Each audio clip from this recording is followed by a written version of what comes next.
নমস্কার বন্ধুরা, সবাইকে শুভ সকালের অনেক অনেক শুভেচ্ছা।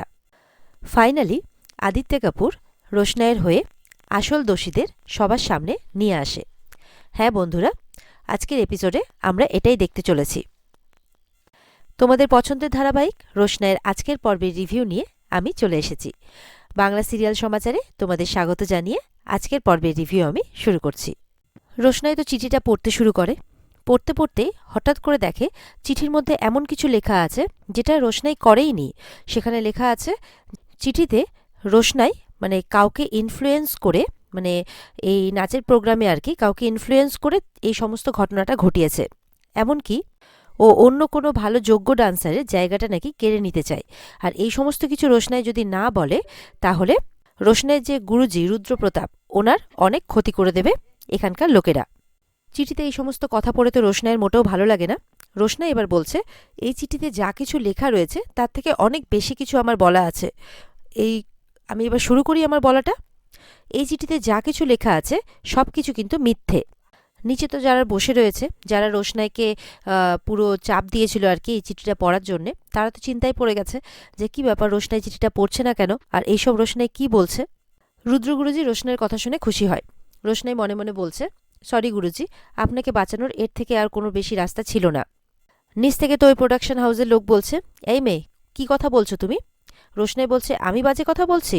এই চিঠির কথাগুলো বাজে, আর এই কথাটা আপনিও খুব ভালো করে জানেন। প্রোডাকশন হাউসের লোক তো খুব ভয় পেয়ে যায়, বলে যে এই ক্যামেরাটা বন্ধ করো, ক্যামেরাটা বন্ধ করো, নাহলে তো ওদের সত্যিটা সামনে চলে আসবে। রোশনাই বলছে, না, কেউ ক্যামেরা বন্ধ করবেন না, প্লিজ আমাকে কটা কথা বলতে দিন। এই চিঠিতে যা কিছু লেখা আছে সব মিথ্যে, সব ভুল। রোশনাই বলছে যে পরের রাউন্ডে কম্পিটিশন করার বা পরের রাউন্ডে যাওয়ার আমার কোনো ইচ্ছে নেই, কিন্তু আমি যদি এই চিঠিটা পড়ি তাহলে আমার গুরুজিকে অপমান করা হবে, যেটা আমি একদমই চাই না। রোশনাই বলছে, গুরুজিকে অপমান করার চেয়ে অনেক ভালো যে আমি সত্যের পথে হাঁটি, তাই আমি নিজে সিদ্ধান্ত নিয়েছি যে আমি এই শো ছেড়ে চলে যাব। রোশনাইয়ের এই কথাটা শুনে কিন্তু রুদ্র গুরুজি একটু অবাক হয়ে যায় যে রোশনাই এটা কি করছে। রুদ্র গুরুজি তো রোশনাইকে আটকানোর চেষ্টা করছে, কিন্তু প্রোডাকশন হাউসের লোক আর রঞ্জন গুরুজি তো খুব খুশি। এদিকে দেখা যাচ্ছে আরণ্যক তো গরিমাকে বোঝাচ্ছে যে দেখো গরিমা, তোমাকে তো সুস্থ হয়ে উঠতে হবে, আস্তে আস্তে ভালো হতে হবে। এইভাবে দরজা বন্ধ করে সে তুমি আমার বাড়িতেই থাকো বা নিজের বাড়িতেই থাকো, এইভাবে দরজা বন্ধ করে থাকাটা তো ঠিক নয়। তোমাকে বাইরে বেরোতে হবে, সবার সাথে মিশতে হবে, কথা বলতে হবে, তবে তো তুমি ঠিক হবে। গরিমা বলছে, আমি কারোর সাথে দেখাও করতে চাই না, কারোর সাথে কথাও বলতে চাই না, আর আমি মুম্বাইও যেতে চাই না। তুমি আর মা মিলে আমাকে জোর করে মুম্বাইয়ে নিয়ে যাচ্ছ। তখন আরণ্যক বলছে, এইসব কি কথা বলছো তুমি? তখন বড়মা কিন্তু গরিমার বাবাকে ভেতরে নিয়ে আসে। গরিমা তার বাবাকে দেখে একটু অবাক হয় যে বাবা তুমি এখানে। গরিমার বাবা জিজ্ঞাসা করছে যে তোমাদের প্যাকিং সব হয়ে গেছে? গরিমা বলছে, আরণ্যক প্যাকিং করছিল বাবা, তুমি ওকেই জিজ্ঞাসা করো। আরণ্যক বলছে, একটু বাকি আছে প্যাকিং করা। এরপরে তো গরিমার বাবা গরিমাকে বোঝাচ্ছে ভালো করে। গরিমা তো তাও তার বাবার কোনো কথা শুনছে না। তখন ওদিকে বড়মা আরণ্যককে বলছে, ওরা বাবা মেয়ে বরঞ্চ কথা বলুক, আমরা বাইরে চলে যাই, চলো, তাহলে ওরা বাবা মা একটু একা সময় কাটাতে পারবে। তখন গরিমার বাবাকে বলে বড়মা আর আরণ্যক বাইরে যায়। আর এদিকে রোশনাই স্টেজ থেকে তো নেমে যাচ্ছে। এদিকে রঞ্জন গুরুজি তো খুব খুশি, মনে মনে ভাবছে, দেখলে তো রোশনাই, কত সহজে তোমাকে আমি এই শো থেকে বের করে দিলাম। এবার যাও, বেরিয়ে যাও আর নিজের সাধ্যের মধ্যে কাজ খুঁজে নাও। তখন ওঠে আদিত্য কাপুর, সবার সামনে রোশনাইকে বলে, দাঁড়াও রোশনাই। তিতিক্ষারা তো বলছে, এই হিরো আবার হিরোগিরি করতে এলো নাকি এখানে? তখন আরেকজন বলছে, হ্যাঁ, প্রথমে রুদ্রপ্রতাপ, তারপরে আবার এই। আদিত্য কাপুর স্টেজে উঠে রোশনাইকে বলছে, তোমার অন্য কোথাও যাওয়ার প্রয়োজন নেই, তুমি এখানেই থাকবে। তখন স্টেজে এক এক করে সমস্ত জাজেসরা উঠে আসছে। রোশনাই বলছে, না স্যার, আমি আর থাকতে চাই না, আমাকে যেতে দিন। তখন তো প্রোডাকশন হাউসের লোক, রঞ্জন গুরুজি সবাই ততক্ষণে স্টেজে চলে এসেছে। ওরা বলছে, আদিত্য ছেড়ে দাও না, ও যখন নিজের ইচ্ছেতেই যেতে চাইছে ওকে যেতে দাও না। আদিত্য বলছে, কেন? আমি যা কিছু করছি নিশ্চয়ই ভেবেচিন্তেই করছি, তো আপনারা রিল্যাক্স থাকুন। প্রোডাকশনের সেই প্রডিউসার তো বলছে যে আদিত্যবাবু, এই শোটা তো আমার, আর আপনি হলেন আমার শোয়ের গেস্ট, তো একজন ভালো গেস্টের কর্তব্য কি জানেন তো? হোস্টের কথা শুনে চলা। আদিত্য তখন বলছে, হ্যাঁ, আপনি কথাটা ঠিকই বলেছেন, কিন্তু আপনার কথা বলার যে ধরনটা সেটা কিন্তু ঠিক ছিল না। হোস্টকেও কিন্তু গেস্টের ডিসিশনের মর্যাদা দেওয়া উচিত। কি ঠিক বললাম তো সিনিয়র প্রডিউসার সাহেব? এবার রঞ্জনজি তো বলছেন যে আদিত্য দেখো, আমার মনে হয় এই সমস্ত ব্যাপার থেকে তোমার দূরে থাকা উচিত। তুমি তো এই মেয়েটাকে দেখলেই যে প্রডিউসার সাহেবকে কিভাবে অপমান করলো। তখন আদিত্য বলছে যে দেখুন, আমার মনে হয় আপনার এই ব্যাপার থেকে দূরে থাকা উচিত। রঞ্জনজি তখন বলছেন, ও তাহলে তুমি আমার কথা মানবে না? তখন আদিত্য কাপুর বলছে, দেখুন প্লিজ, আপনার সাথে কথা বলে বাজে সময় নষ্ট করার মতো সময় কিন্তু আমার কাছে নেই। আমার কিন্তু সময়ের অনেক দাম আছে, আমি খুব ব্যস্ত। রঞ্জনজি তো চুপ করে যায়। আদিত্য কাপুর বলছে যে আপনার যা খুশি আপনি তাই করতে পারেন। এরপর আদিত্য তো রোশনাইকে বলছে, তুমি কোথাও যাবে না, এই শোতে পারফর্ম করার অধিকার তোমার পুরোপুরি রয়েছে। তখন প্রডিউসার বলছে, কি ব্যাপার, এই কথাটা তুমি কি করে বলতে পারো? ও তো এক্ষুনি পাবলিকলি ডিক্লেয়ার করলো যে ও এই শোতে থাকতে চায় না, ও এখান থেকে চলে যেতে চায়। আদিত্য বলছে, ও এই ব্যাপার নাকি, ঠিক আছে তাহলে দেখা যাক। এরপরে আদিত্য অদিতি বলে একজনকে সেখানে ডাকে, আর অদিতিকে দেখে সেখানে কিন্তু সবাই অবাক হয়ে যায়, বিশেষ করে প্রডিউসার।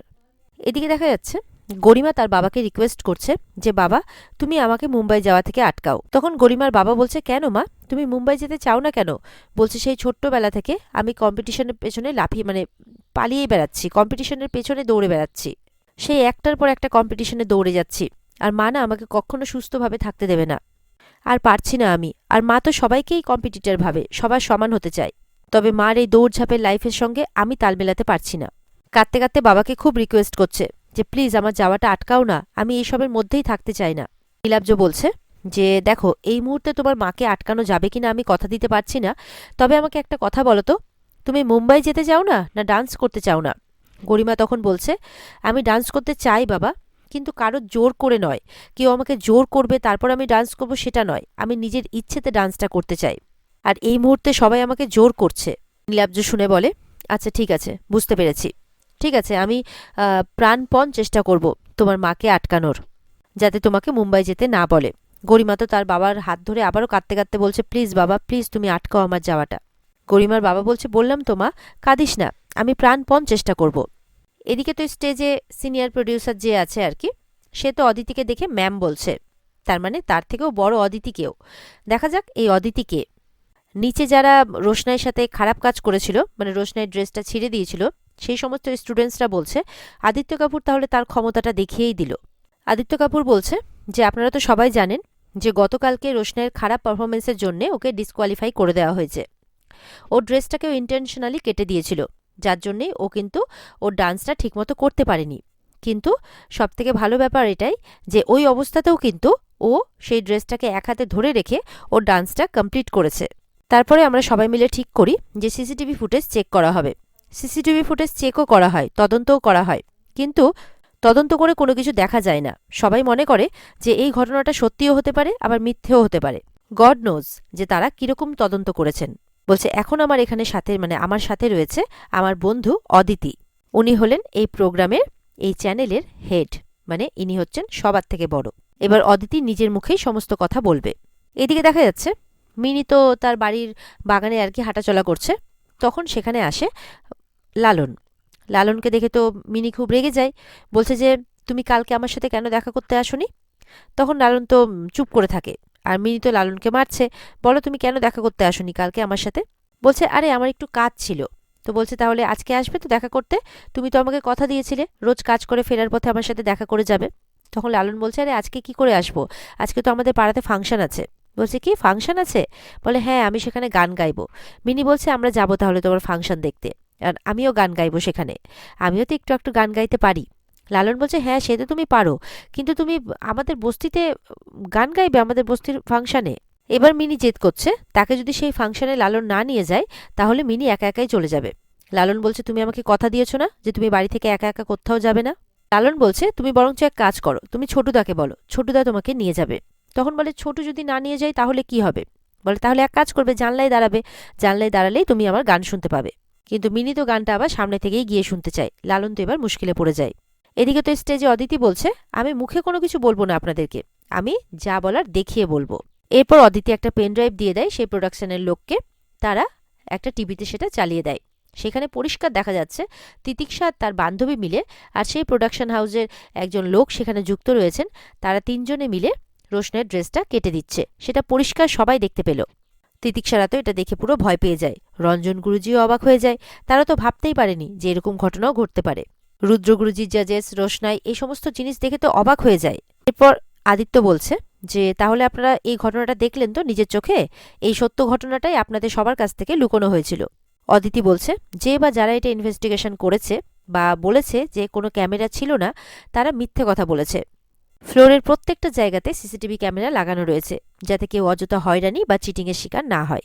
এরপরে তো অদিতি রোশনাইকে বলছে যে তোমার সাথে যে সম্মানহানি হয়েছে তার জন্য আমি খুবই লজ্জিত, তবে আমি কথা দিচ্ছি যে এরকম ঘটনা ফ্লোরে আর কখনো হবে না, আর যে বা যারা এই ঘটনার সাথে যুক্ত আছে তাদের কঠোরতম শাস্তির ব্যবস্থা আমি করব। যারা এই কাজটা করেছে খুব স্বাভাবিক, তারা তো খুব ভয় পেয়ে যায়। রোশনাই তো এবার খুব খুশি। আর এখানেই আজকের পর্ব শেষ হয়ে যায়। তো বন্ধুরা, এই ছিল আজকের পর্বের রিভিউ। ভালো লেগে থাকলে অবশ্যই কিন্তু পর্বকে লাইক, কমেন্ট আর চ্যানেলকে সাবস্ক্রাইব করতে কেউ ভুলবে না। তাহলে দেখা হচ্ছে আগামীকালকে নতুন পর্বের রিভিউ নিয়ে।